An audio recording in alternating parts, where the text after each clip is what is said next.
Welcome to Gardening for Better Health. My name is Henry B. 723. If you haven't been to my channel before, hello.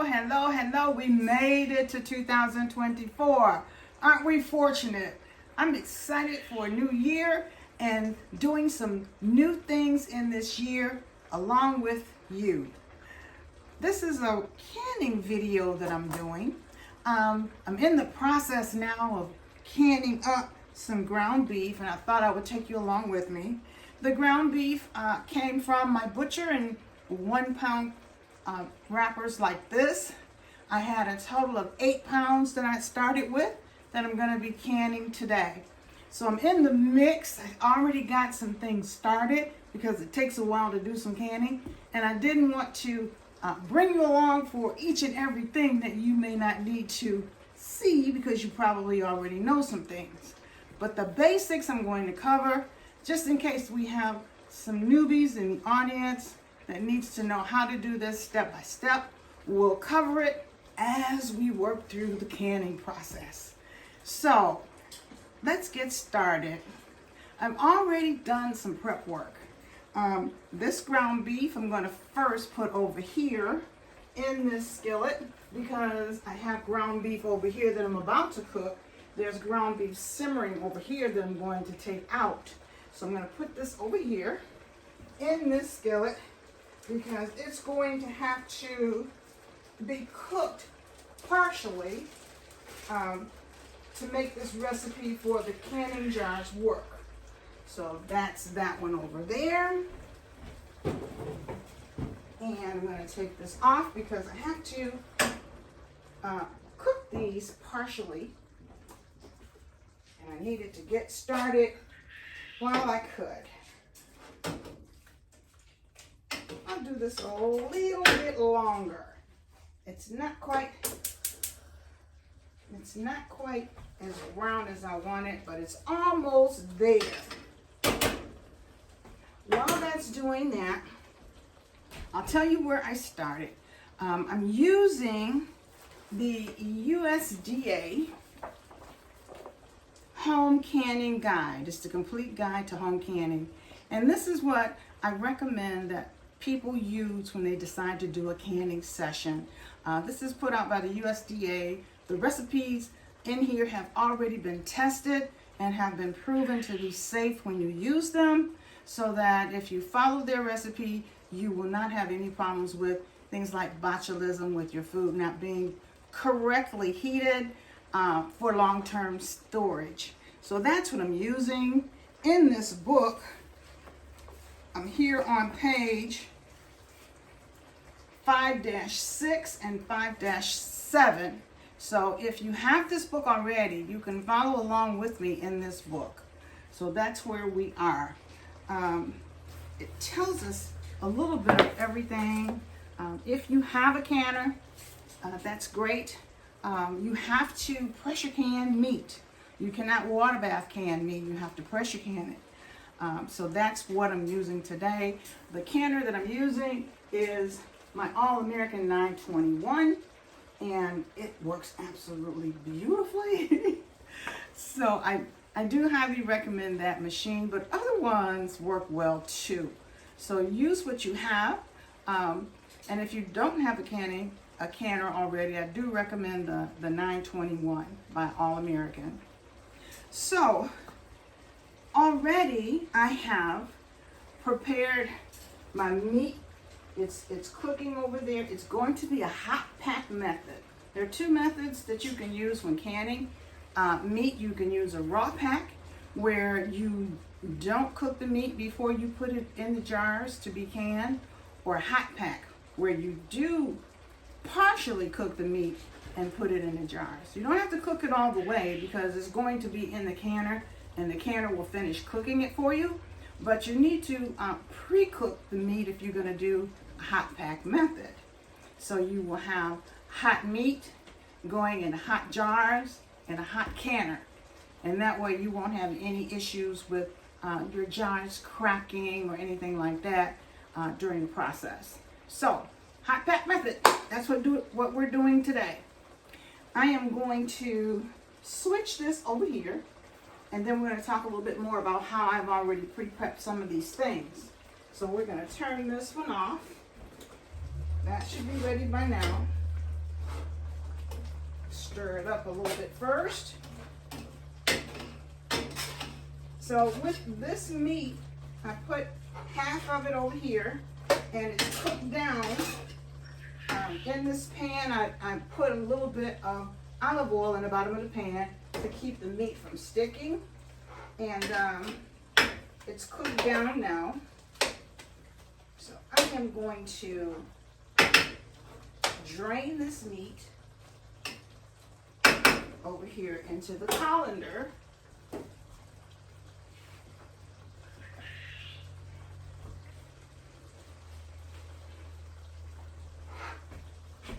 Okay. So this goes here.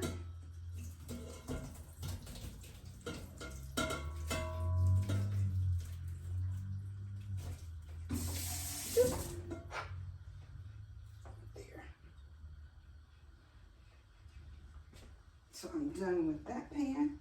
Actually, yeah, I'm done with that pan. We'll put this one on I. All right. So when that heats up, that'll start to cook down a little bit, and I can adjust the meat from there. I'm also going to be using as a point of reference for this session my All-American instruction book for my particular canner, because some things in this book are very detailed, and it's a little bit more clear than the USDA, and it also pertains better to my specific pot. So I'll be using these two as references. There are other canning guides and references that are good as well, but these are the two that I use the most. Okay, what I will be doing with this hot pack method, once the meat is cooked enough, I'll be transferring the meat from the strainer into my jars. My jars have been sterilized. They're sitting here. And before I put the meat in the jars, I'm going to put some seasoning in the jars. The best part about canning is that you do get a chance to choose your meat. You're using your fresh meat that you've bought, or meat that you have had in the freezer that you want to preserve longer. But I did start with meat that I had in the freezer. I had some meat in the freezer that I need to cook up, put in the jars so that I'll have more room for storage in my freezer. So that's why I'm doing my particular canning now. I have this ground beef and I have some other things in my freezer that I want to cook up and get in jars for long-term storage. So starting with the ground beef. But once we get the meat in the jars, I'm going to make sure that the jars have some spices first. We're going to be putting in some garlic powder in the bottom, some onion powder, and a little bit of pickling salt. So that's where we're going to start with the jars. They're already cleaned and sterilized, but because we're doing a hot pack method, the jars need to be hot. So I have preheated my oven on a very low setting. I set it to 180 degrees. So that's just enough to warm the jars up for this particular canning session. So we're going to put our jars in here.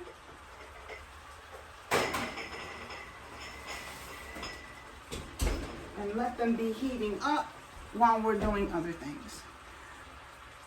So we have our meat over here that's been strained. This meat is cooking down.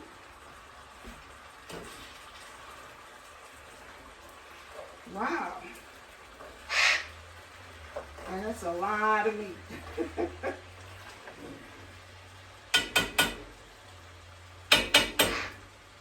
I hope to get 8 or 9 jars once we're complete. So we're gonna hope that this is gonna be enough meat to fill 8 or 9 jars. Now, I have my lids here. The canning lids, they used to recommend that you boil the lids before you use them. I don't boil them, but I am going to put them in hot water, so they will be sitting waiting on the rest of the things to get ready. But they will be in the process of going to where they need to be in terms of being hot. So we'll get this water hot. Fill this up.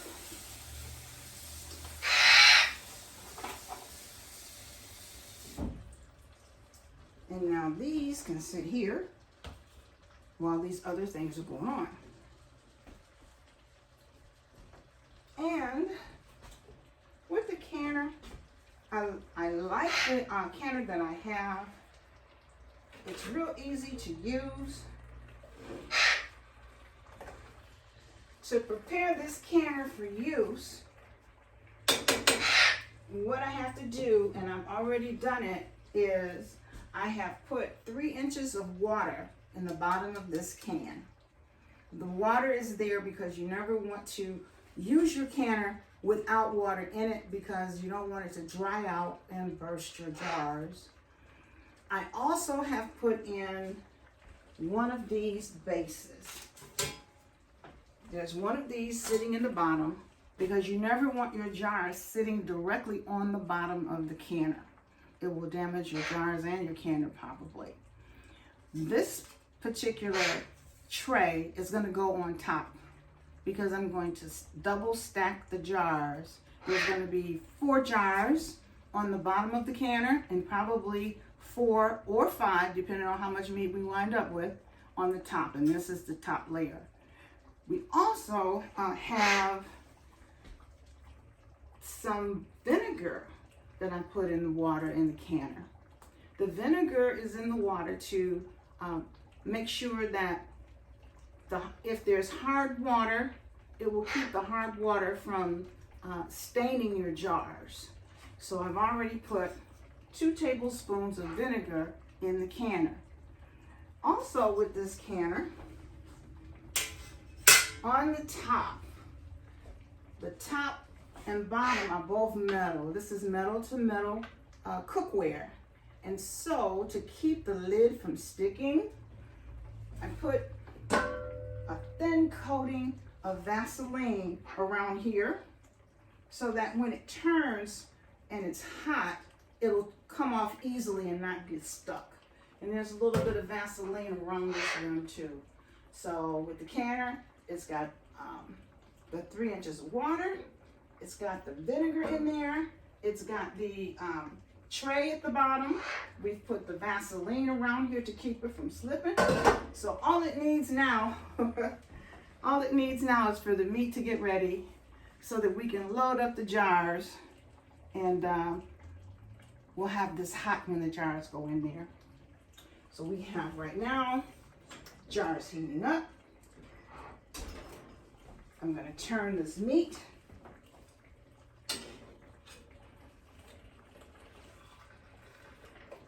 How are things going where you are? I hope you're having a wonderful day.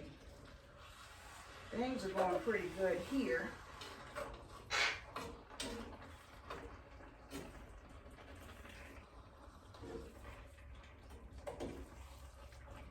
One thing about it, canning is a little bit of work, but once you get your food canned, you don't have to worry about this food spoiling for years.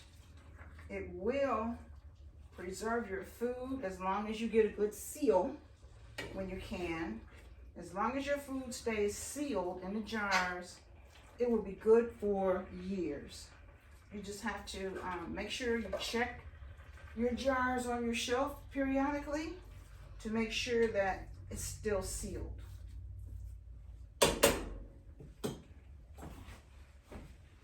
So that one's done. The meat over there is waiting. This is still going. I'm going to turn this up a little bit. We've got our jars in the oven. We've got our canner prepped. We've got our lids soaking. And so we have a minute to actually talk. We're also going to have, this is a pot of water that I have to the side. And as soon as I have space on the stove, I'm going to heat up this water, because this water goes in the jars once the jars are packed. So we have a lot going on over here. But this process is not as bad or as complicated as it looks. Years ago, I went to my in-laws' house that are in Virginia, and I didn't know anything at all about canning. I'm a city girl. Nobody in my family here, when I was growing up, ever knew anything about canning. Or if they did, they didn't tell me, and they didn't do it because I guess they felt they didn't need to at that time. But I was really not aware of canning and how it worked until I went to visit my in-laws that were in Virginia. And it was very funny because I got there, and my mother-in-law there was in the kitchen. She was canning, and she said, "Come on in here while I'm canning this food." So I came in here and I looked around. She had this huge old-fashioned professional chef's stove, because she cooked for a lot of people, and that stove was massive. She had her canning set up over there, and she was doing different things. And she said, "Well, you're gonna help me can?" I said, "What?" "You're gonna help me can?" I said, "No, I don't know how to can."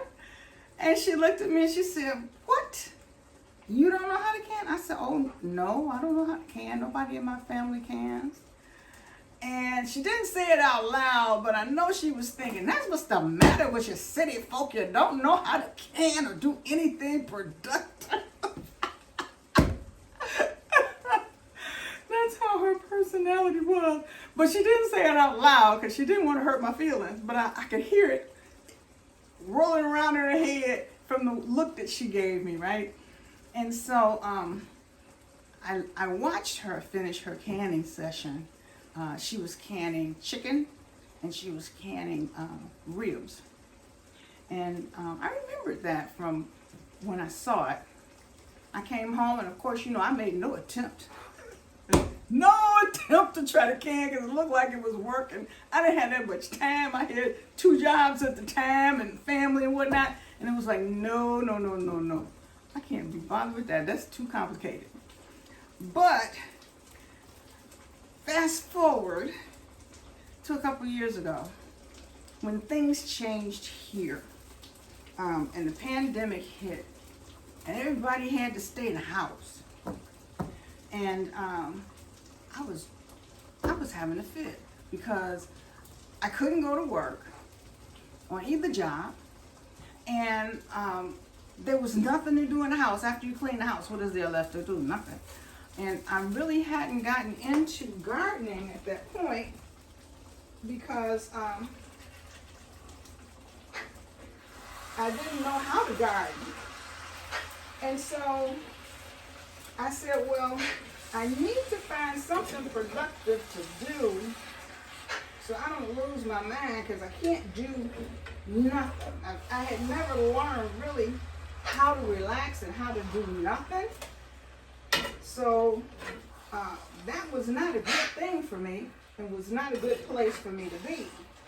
So I looked around to see what could I do while we were under quarantine that wouldn't cause me to be out and get sick.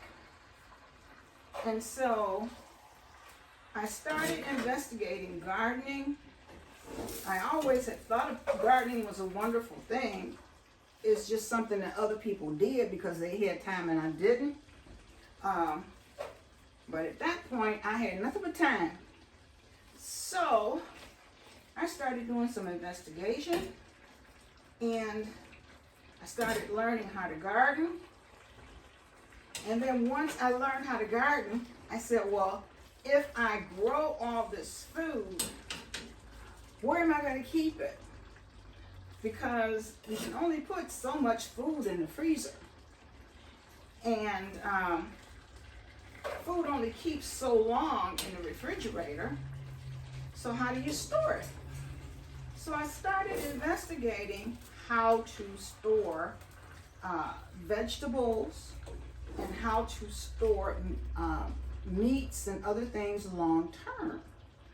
And so I did some research into canning. And canning seemed to be the way to go. There's some other things that people do to store their food. Some people use dehydrators and things like that. But I said, well, if I'm going to store the food, I do want to store it long term. And the dehydrators that I saw were very expensive. Quite frankly, I couldn't afford to get a dehydrator. So I said, well, what can I afford? And so I did some more research on canning. And the first canner that I got was a Presto canner. And I started working with that one. And somehow I couldn't get the pressure to hold. I couldn't figure out why wasn't this pressure holding. It's a new canner. And so a friend of mine said, well, why don't you take the canner to be, the pressure canner to be checked? Because there's a dial on the pressure canner and you might need to have the dial checked. So I had the dial checked and the dial was faulty. I had no way of knowing that it was faulty because I never had a pressure canner before. I just knew that it wasn't holding pressure. And so I said, well, I'll try another one. So I sent that dial in to Presto. Once I contacted the company, they said, send us the dial, we'll replace it because it's new. And they sent me another dial, and that one had issues too. And I said, well, maybe I don't need a Presto. Maybe I have to invest in something else.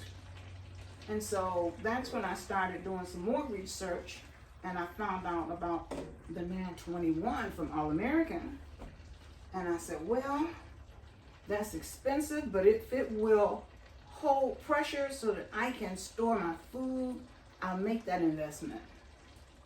So I got a NAN 21, and it holds pressure beautifully. So I'm glad that I did make that switch. Now other people have their Presto canners and they don't have any problems. I'm not saying that there's an issue with the company. All I'm saying is my experience was the one that I had didn't hold pressure. So if what you're doing is not working, that means it's time to try something else. So that's what I did. So this is coming along beautifully, beautifully. So that's where we are with that. I canned some other things over the last year or so. I've canned some other meats. I did some canned chicken. I did the what they call ugly chicken because it's raw packed and canned. I canned vegetables because I have asparagus growing out in my garden, and so when I did my harvest, I canned some asparagus. I canned some rhubarb. I canned quite a few things up there. I made beef stew. So I have quite a bit that's canned already. So I said, well, I do need to go ahead and can up what I have in the freezer so that if there is a power outage, I won't have an issue with my meat thawing out and going bad. So that's why I'm pressure canning today. So this is going along pretty well, pretty well. Now, if I had raw packed this, which you can raw pack meat, but I decided not to try to raw pack this. But if I had raw packed meat, the raw pack is so much faster because you don't have to cook anything and you don't have a bunch of dishes to clean up after your canning session. So raw pack is a very quick and easy way to do it. But I did find that with raw pack, I like the brown in the meat when you cook it first. In the jar, it's not attractive to look at when you raw pack, even though you take it out and you know, you do other things with it. You cook it some more as part of another meal. But I like the aesthetics better when I pre-cook the meat, when the meat is in the jar.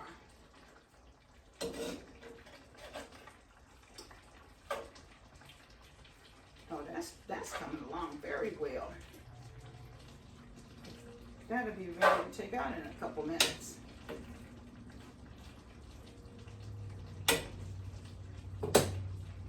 So what about you? Leave a comment below.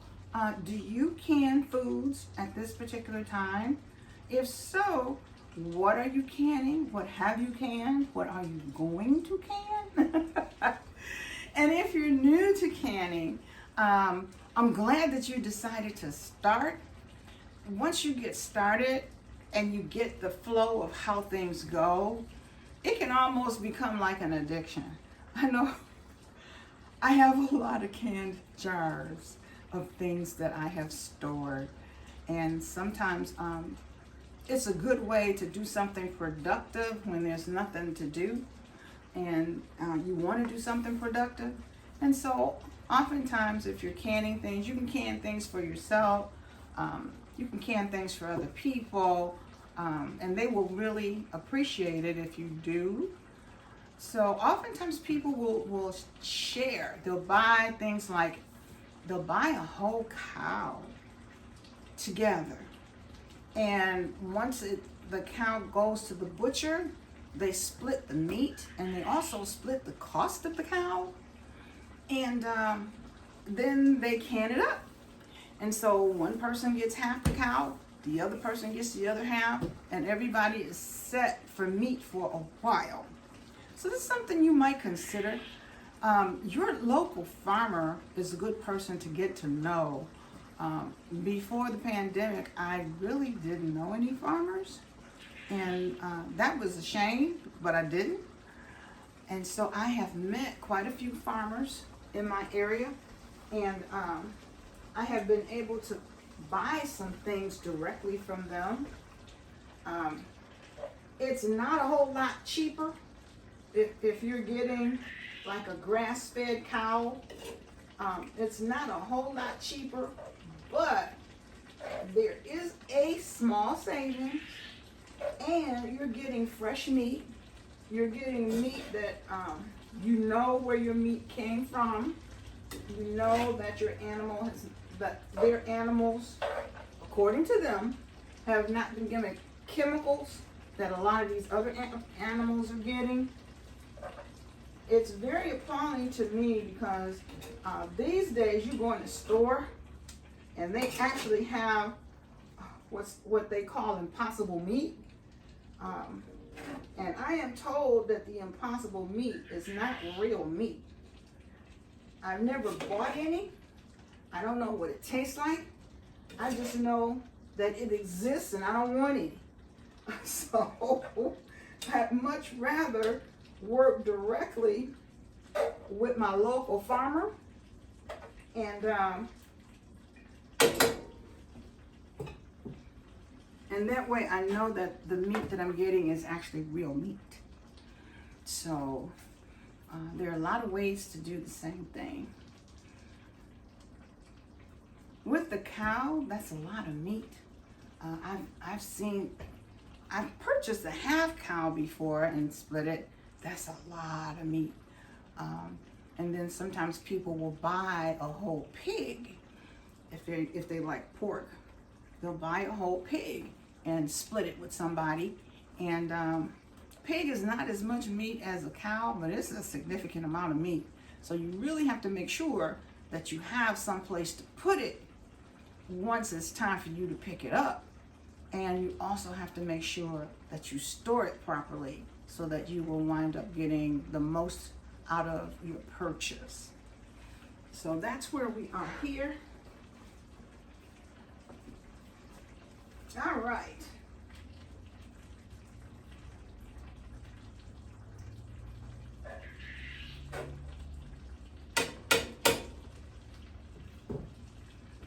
And so,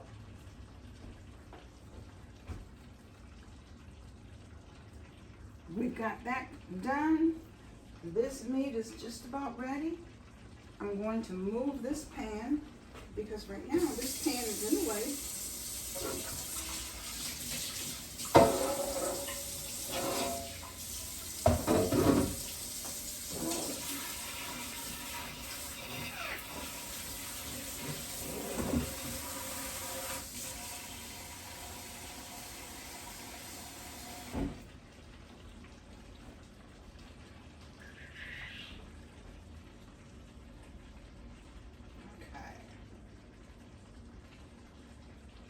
Now,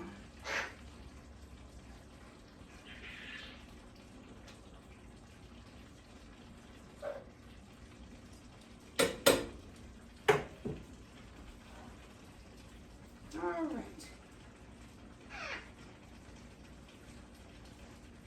Turn that off. And we'll do the switcheroo. Okay. So now we're ready to prep our jars for the canner. What we're going to do first, I've taken the jars out. They're sitting here ready to be filled. But first, I'm going to put some seasonings in the bottom of these jars. First, I'm going to do half a teaspoon of garlic in each jar. I like garlic, it's good for you. So we're going to do half a teaspoon.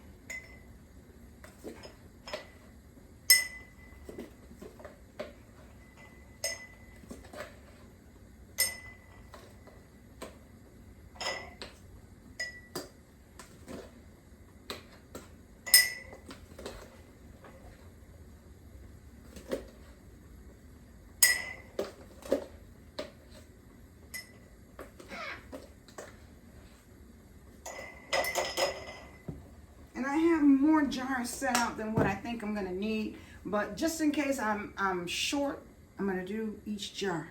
So here's the garlic powder. We'll do onion, minced onion next.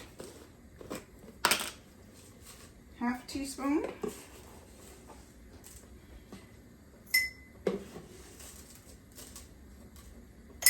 Or if you don't have the dried, you can always do some chopped onion.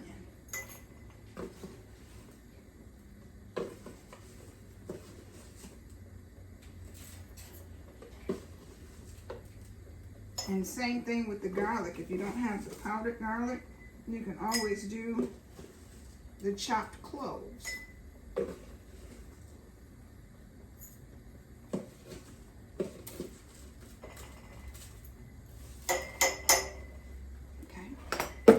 And then the jars that I am using,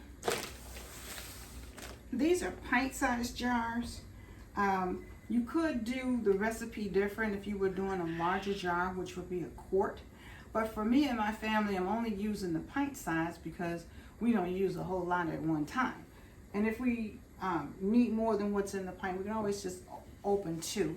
But I'm using the pint-sized jars today. So those are done. I need to put some salt in here. And salt is not mandatory. None of these seasonings are mandatory. And salt certainly is not. Because I'm restricting the amount of salt that I use. The recipe says that you can do a teaspoon of salt. I'm only doing a half teaspoon in each jar, so that it's not a high salt content for me. So here's my half teaspoon. I'm using the Morton canning salt. It's called canning and pickling salt. And that's because If you use regular salt, do not use regular salt. It will clog your jars, okay?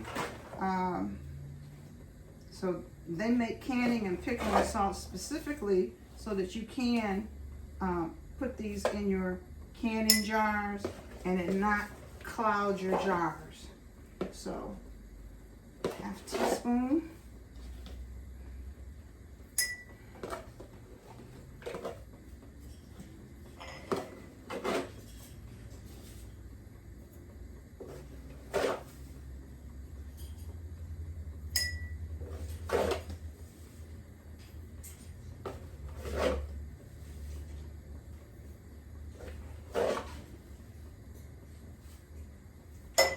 But that whole teaspoon that they have on the recommendations, that whole teaspoon is really for a quart size jar. So the half teaspoon is just right for the pint size jars. So there's that.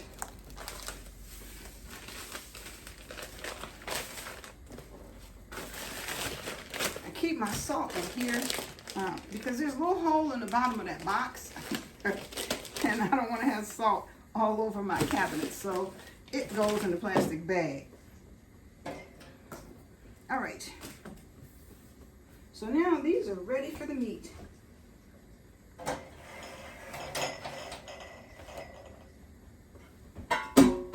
I have a little funnel so that I don't have food everywhere. It goes in the jar.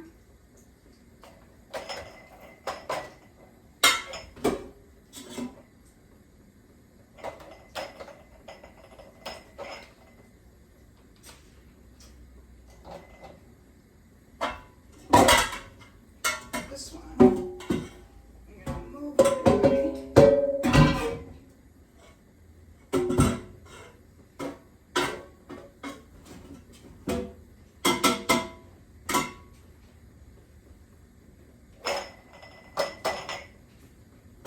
Now, if you're wondering why I'm not bringing the jar to the meat, the jars are hot. I just took the jars out of the oven, and so I have hot jars, I have hot meat, and the canner is on the stove heating up, so it's going to have hot water in it. So we're going to have our hot pack all set up.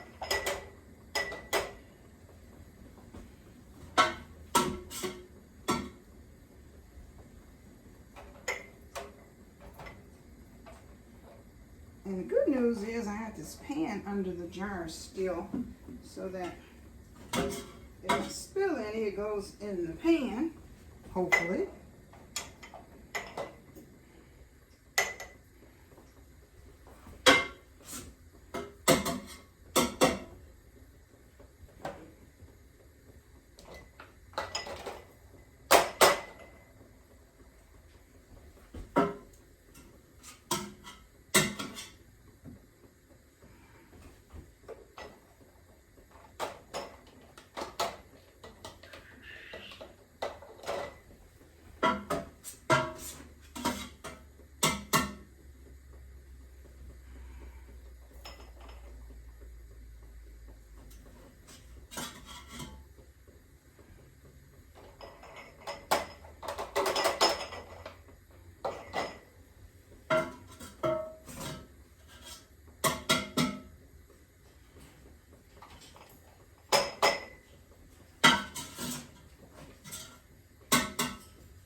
So as we fill these up, you can see I have more than enough jars for what was in that first skillet. And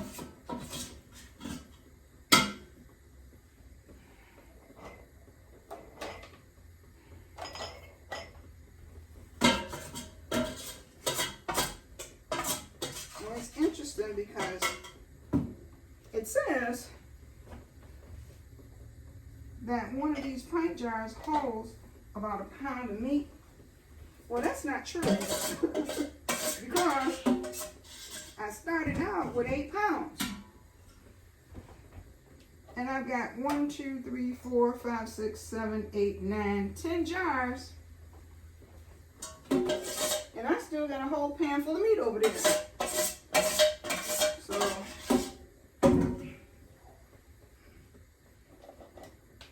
the good news is I do have more jars.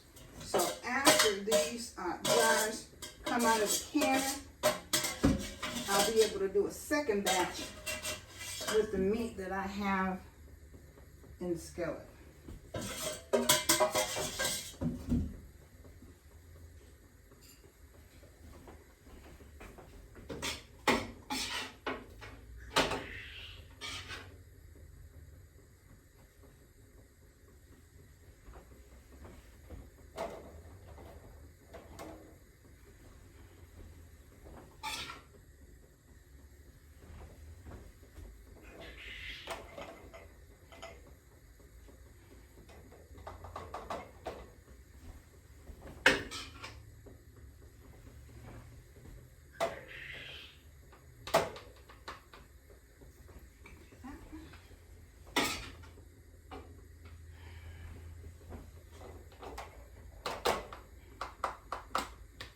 That should do it.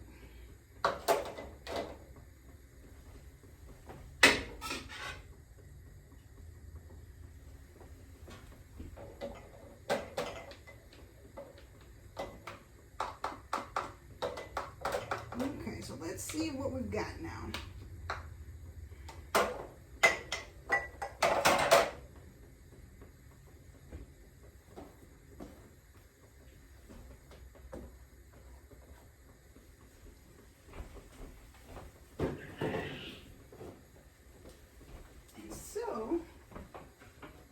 Some hot water that's boiled back there. I'm going to turn that off.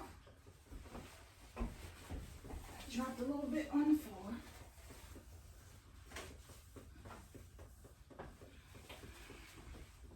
Now,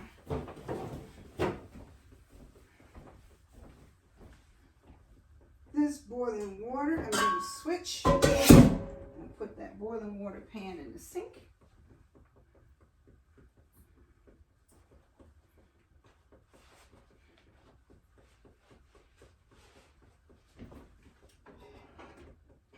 This one goes here. Now,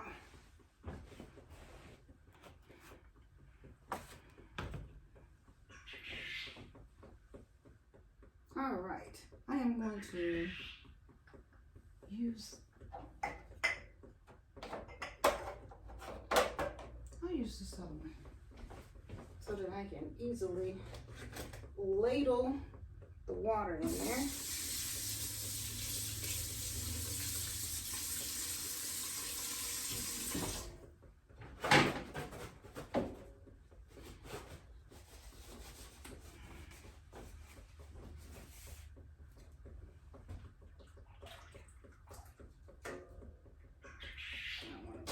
Closer.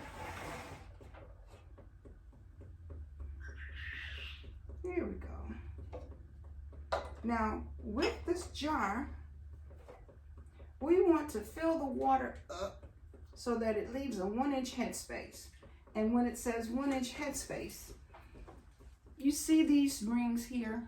1 ring, 2nd ring. 1 inch is usually right here at the 2nd ring. So that's where you want to fill it up to.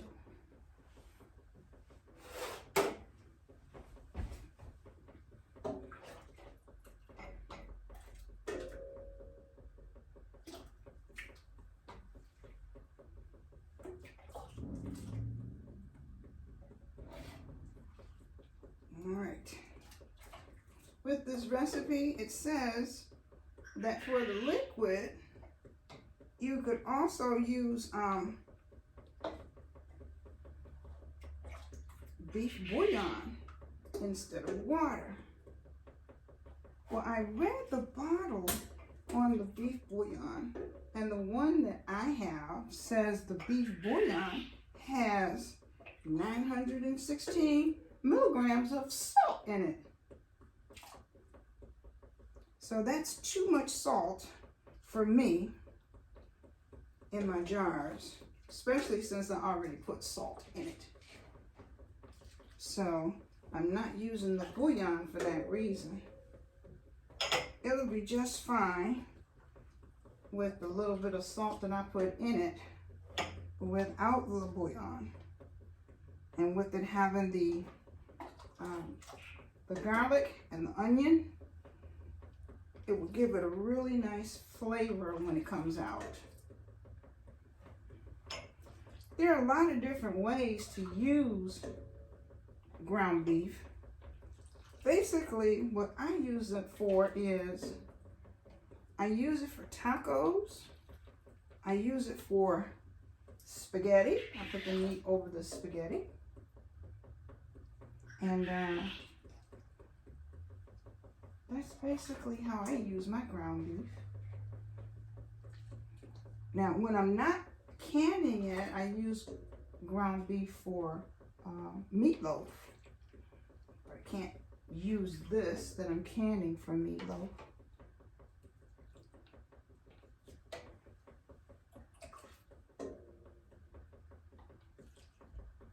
So, it's a wonderful day here. It's cloudy, but it's quiet, and it's cold outside. It's 30 degrees this morning, and the high is only supposed to be 36.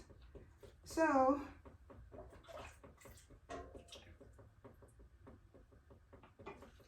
it's nice to have something constructive to do indoors, since I can't get outside to work in my garden.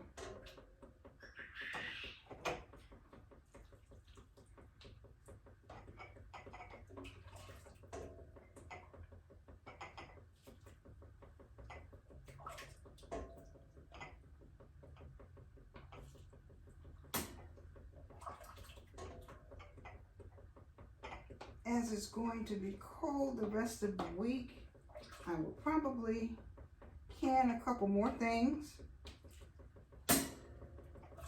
before the week's out.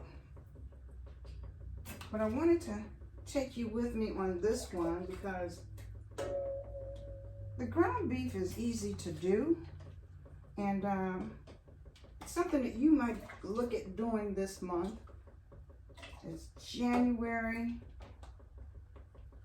And it's a nice way to spend time on a cold day.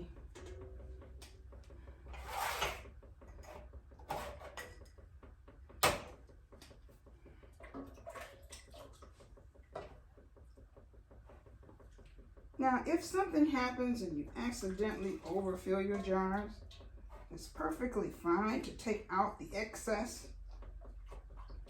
It won't hurt anything.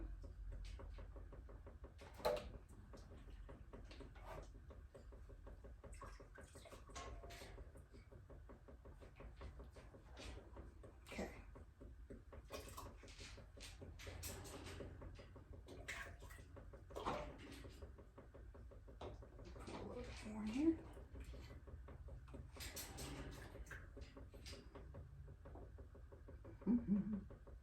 All right.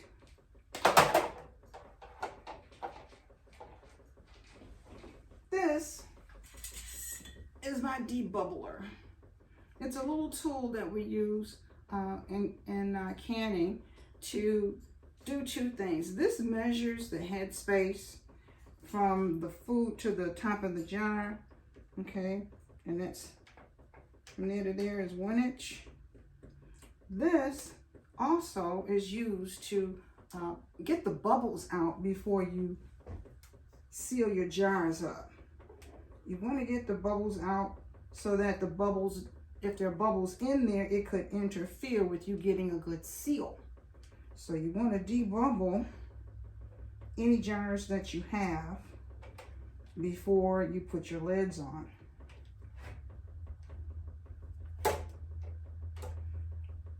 And sometimes when you debubble, you'll find that you found some space you didn't know you had.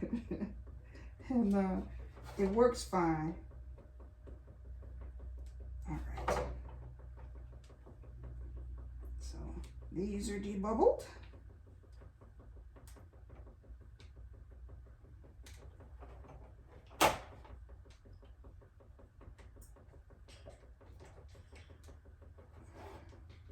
Jars are still hot, so can't hold on to them very long.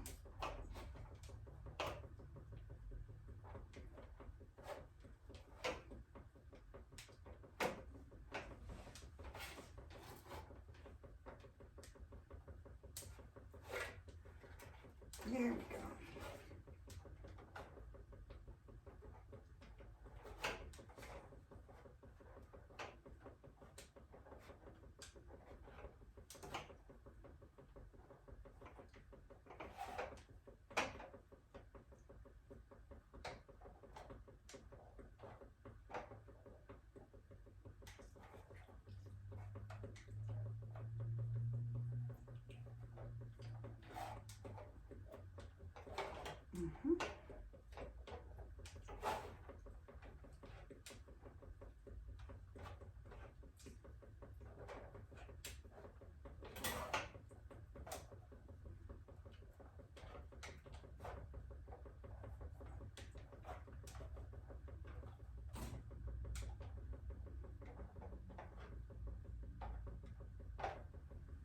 All right.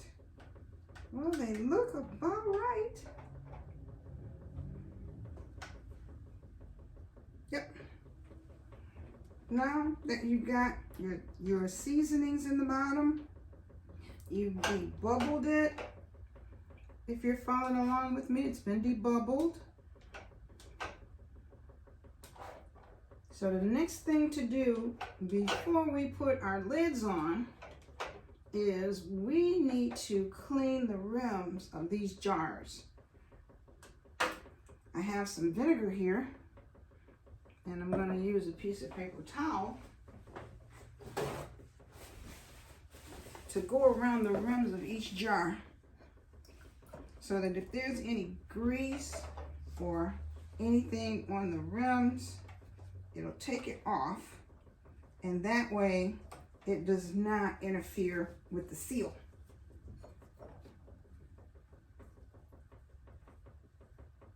I don't like that one.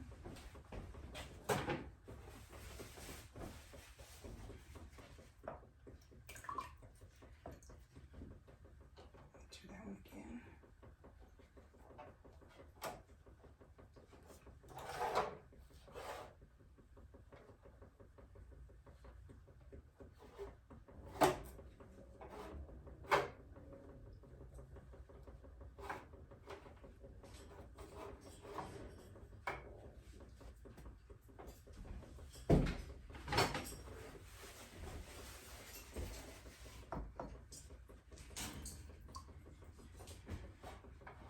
Again.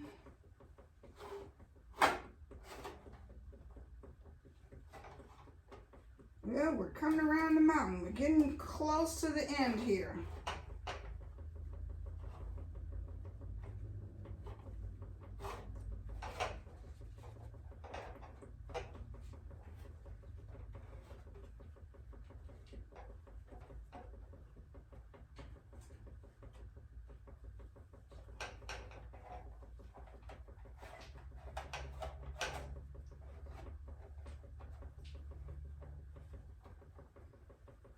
And I'm going to do this one more time just to make sure.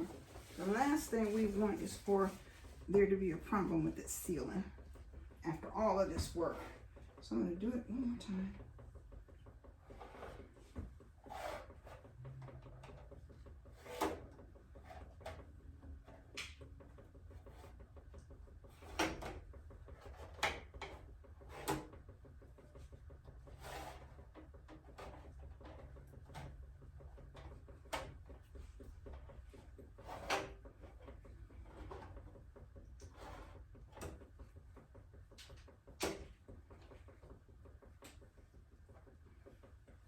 All right.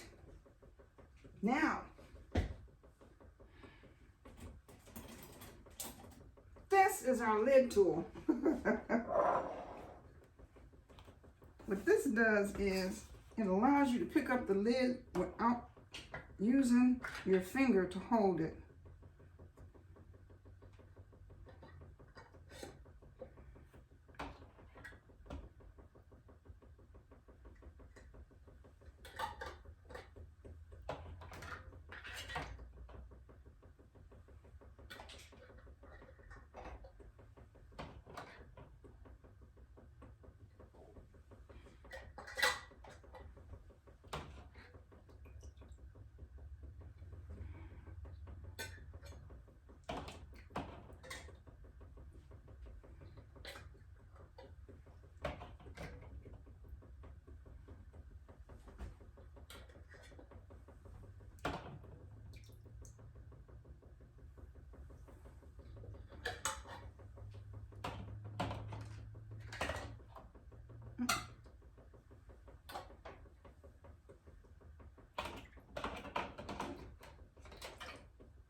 All right.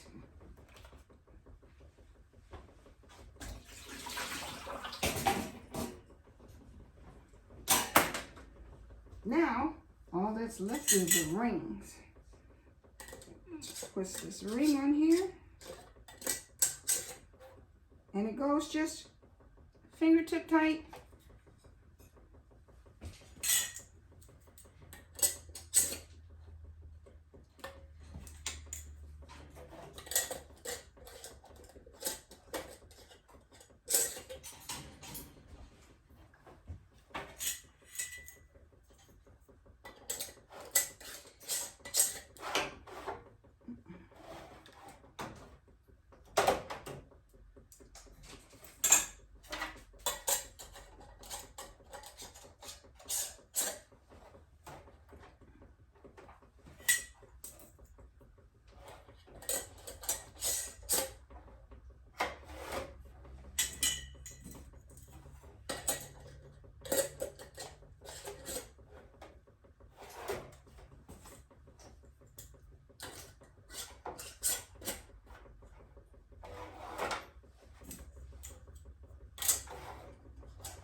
There we go. Now, out of the way, and we are going to take a look inside this canner. Whenever you're working with the lid on the canner, always open the canner lid away from you so that if there is steam, the steam will not go in your face. So I am going to open this lid now.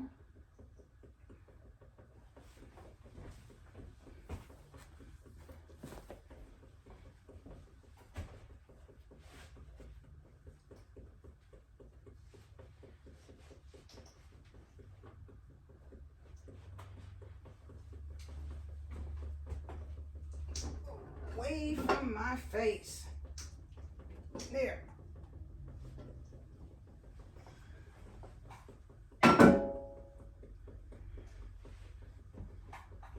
Now, I have this tool that allows me to pick up these jars without holding it in my hands and put it in the canner.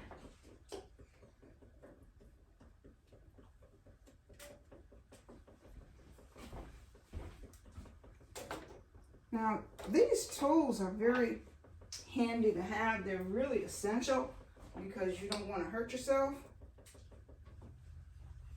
I bought these tools online off of Amazon, and it comes in a kit where you get several of these items in a packet.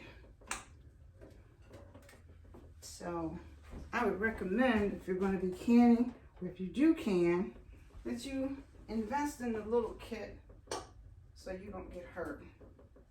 1, 2, 3, 4, 5.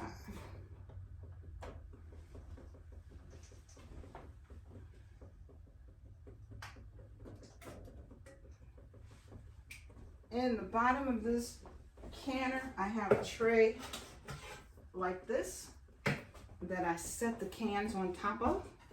So the cans are in there. There are 5 in there. I'm going to double stack them because my canner is big enough and is authorized to do that with the manufacturer. So I'm going to put this other one here on top of the cans that are already there. Move them around a little bit.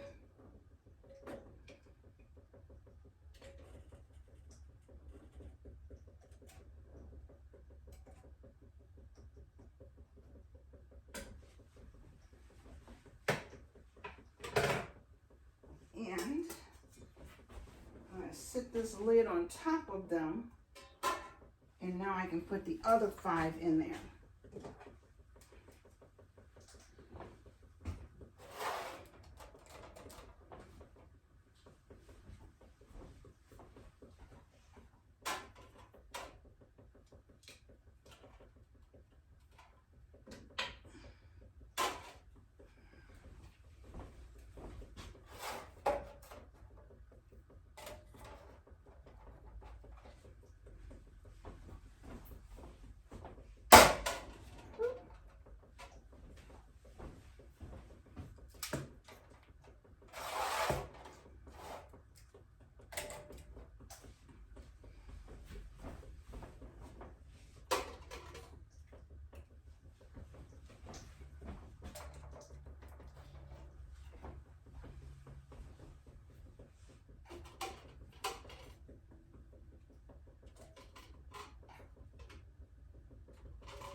Last one.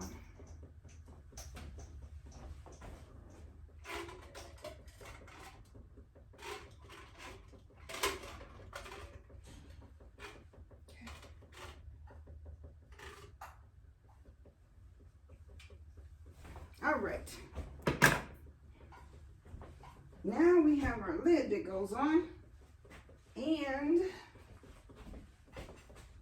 I'm looking for the little notch. There it is. It's over there.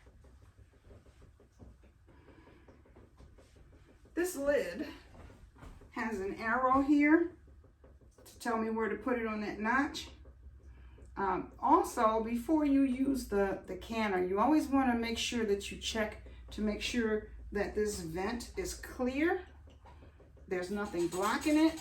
And when I look through it, I can see light on the other side. So it's not blocked or blocked in any way. So we're going to do this.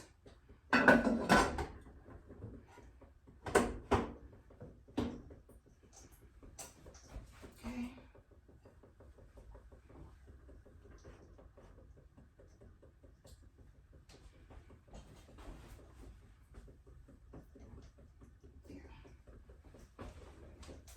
With this one, you have to do,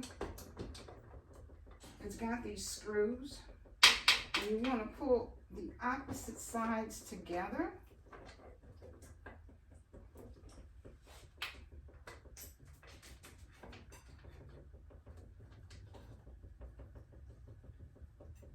So those are opposites. You don't want to screw it all the way down tight at first. You just want to secure it. So then here's this one.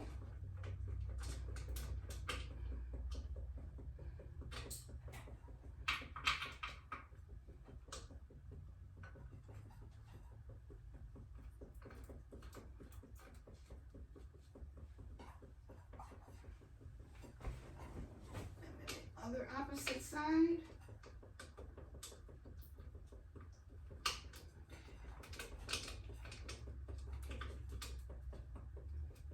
All right, so now I can go back and I can tighten it down.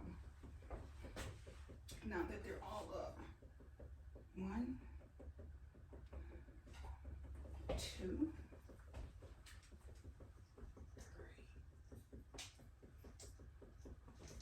We'll try it one more time. 1, that's good. 2, 3. All right. So, now that that's on there, I want to turn that around so that I can see the dial. Where are my gloves? Ha.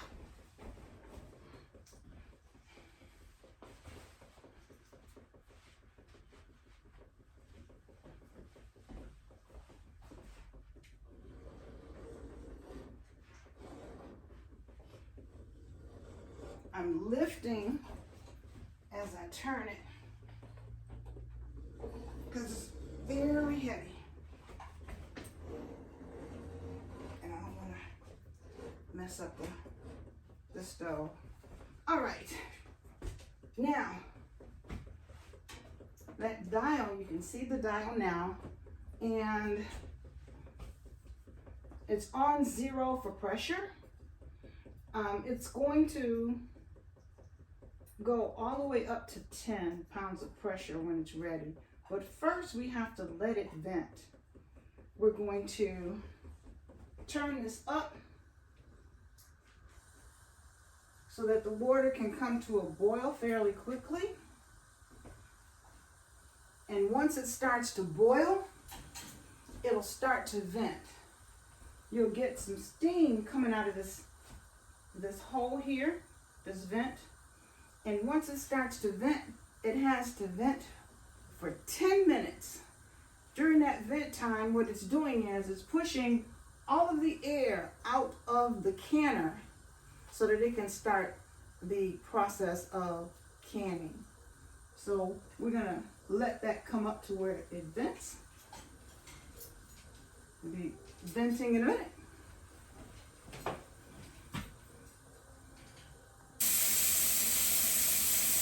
Okay, we have our jars in the canner, and at this point, the canner has gotten hot enough so that you've got steam coming out of this release valve. And I don't know if you can actually see it. Let me take you down. It's coming out of this little valve here. I'll put my hand behind it to see if you can see the steam. But now that it's heated up, we've got pretty much a steady stream of steam coming out of that vent pipe. At this point, it's ready for us to put the weight on it. And I have a little weight over here that came with the machine. The amount of weight that you use may be different than mine. The amount of pressure weight that you need for your canner is dependent upon your altitude. So you need to know what altitude you live in, and then look it up on your canner instructions to see what number of pressure you need to set your canner for. Here is my pressure gauge, and here it says, it's got 3 numbers on it, 5, 10, and 15. So depending on where you live determines the right amount of pressure. Where I live, I'm only like 630 feet in altitude, so my pressure is 10 right there. So I'm going to put this on this valve at 10 pounds of pressure. Okay, and then it's going to come up again. As you can see, when I put that on there, the noise stopped. Because steam was coming out, you get a little bit of residual water coming out here, but that's normal. And so at this point, it will go up to 10 pounds of pressure. You'll know when it's at 10 pounds of pressure when you look over here on this gauge. The gauge is going up now that I've stopped that up so that the pressure, the steam does not escape. And when it gets to 10 pounds of pressure, which is here on my gauge, when it gets here, that's where I want the pressure to maintain. And it needs to maintain 10 pounds of pressure for 75 minutes to process this meat. So once it gets there, that's when we'll set the timer. So right now we're not timing it, we're waiting on it to come up to pressure. Okay, we're now up to our 10 pounds of pressure here, and I turn the heat down on the canner because it no longer needs to be at a high heat to boil. I want it to just maintain the pressure at this 10 pounds. So I turned it down. This little weight jiggles. See that? It jiggles and it turns. And it's supposed to do that. As long as it's not jiggling too hard, then that means that it's okay. But it'll jiggle, and then it'll stop for a second, and then it'll jiggle some more. I'm going to turn the heat down a little bit more. Okay. And so, that's how you regulate the jiggle. You have to regulate the heat that's going into the canner, and the hotter it is, the more it'll jiggle, and if it's too hot, it'll jiggle too much if it's too hot. And if you want it to stop jiggling a little bit, just to get to this point where it's jiggle, and then stop for a while, then that lets you know that you've got your temperature on your stove at the right setting. There we go. So now it's maintaining 10. It's jiggling at the right speed. So now we can time it. We're going to process these pint jars for 75 minutes because we're processing meat. So we'll start the timer now and we'll turn it off in 75 minutes. I'll bring you back when it's ready. Okay, it's been 75 minutes and the canner is ready to be turned off. The pressure is still at 10. It's processed for 75 minutes at 10 pounds of pressure. So it held pressure very well. So right now I'm going to turn this off. Okay, fire is out now. You never open your canner until after it cools down. It is now at 10 pounds of pressure. It's very, very hot inside.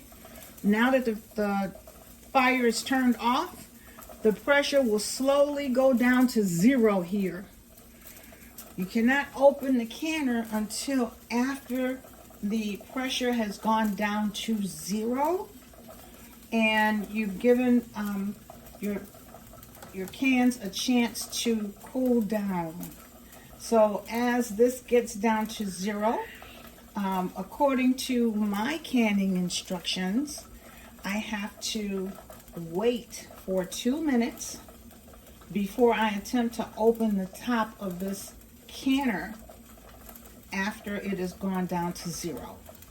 So that's the procedure for this particular canner. The procedure for yours might be a little bit different, but I'll be able to open this when it gets to 0, and I've let it sit for 2 minutes. I'll bring you back when I take the jars out. Hello everyone. Well, the canner is done now with releasing pressure. The pressure is all the way down over here to 0. And so now that it's at 0, according to the book for my canner book instruction says now take this weight off now that it's at 0. So off with the weight. And it tells me to wait 2 minutes before I take this lid off. So we're going to wait 2 minutes on this lid. We'll hit the timer.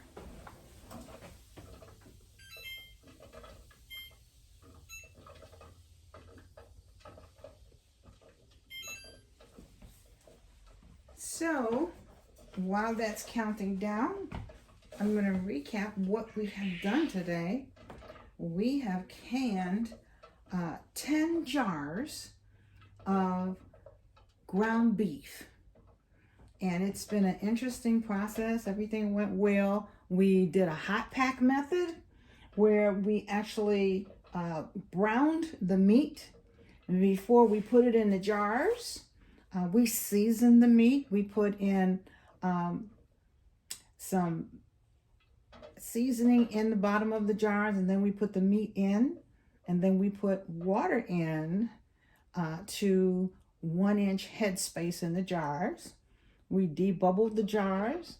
We took some vinegar and went around the tops of the jars to get rid of any grease or anything that would cause the jars not to seal. And so we then put them in the canner. We had hot jars, hot meat, and hot canner. So now everything is done. We've processed it for 75 minutes. And it is time to get ready to take these jars out. This is going to be nice. The good part of canning is the end result. So we almost have it down. Our timer is at 23 seconds and counting down to 0.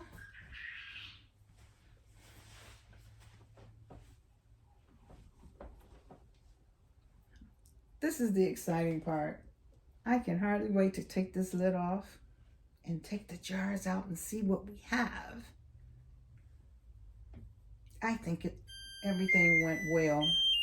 Let's check it out. Off with the timer.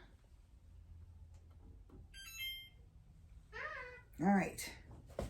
So now I'm going to get my other glove here because I have to untwist these screws. So we'll do these two first.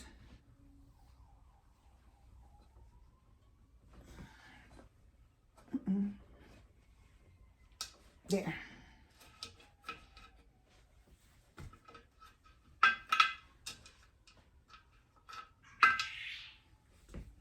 These two next.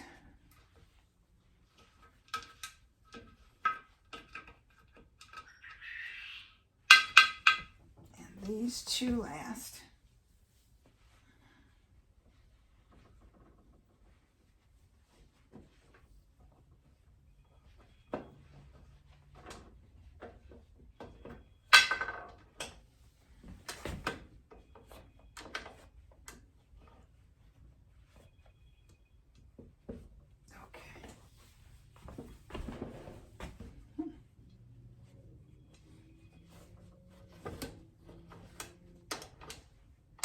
There.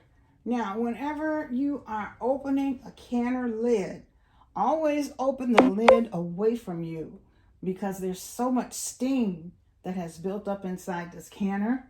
If you don't open the lid away from you, that steam will go up in your face and burn your face. So we're going to open this lid away from us.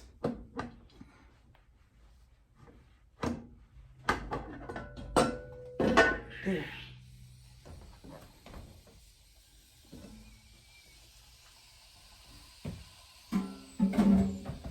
Okay.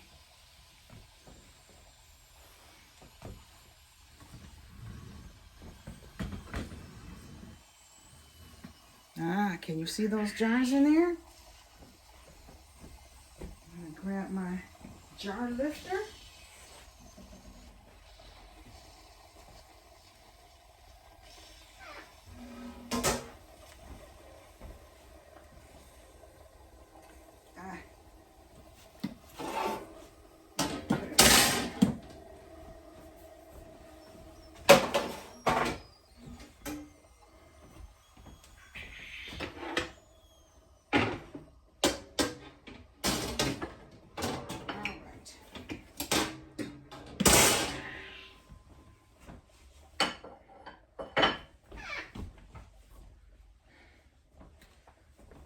Oh, wow.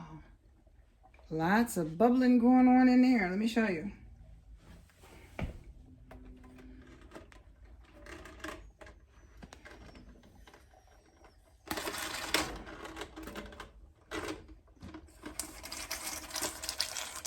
Ooh. Can you see those bubbles?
Now, we have this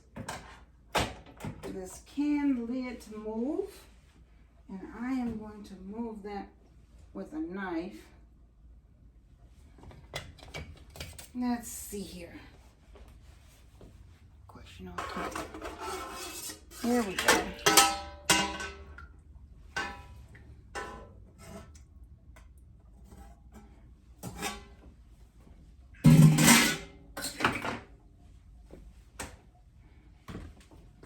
And we're going to take the other 5 out. Oh, one of the jars fell over.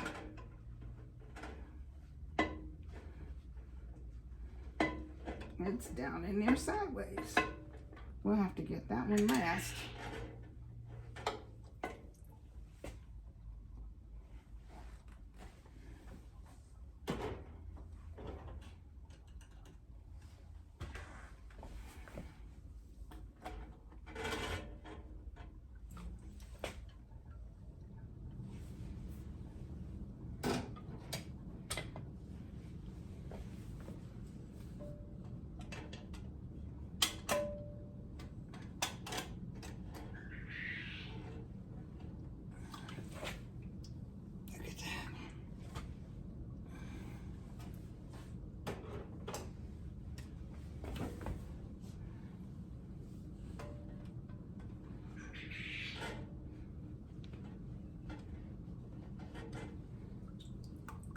Oh, wow. It looks absolutely wonderful. Now, getting this last jar to stand up is going to be interesting.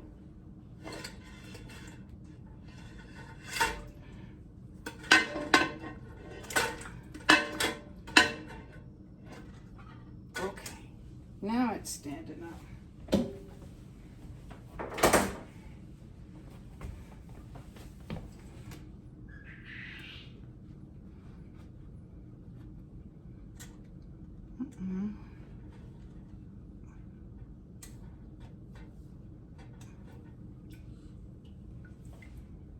That lid is loose, it didn't seal.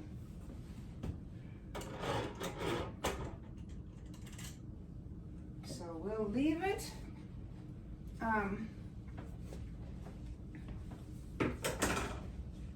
The rest of them look okay, but it seems that that one jar that fell over on its side, the ring is loose, so I don't think that one is going to seal. The rest of them appear to be okay. We'll wait and see.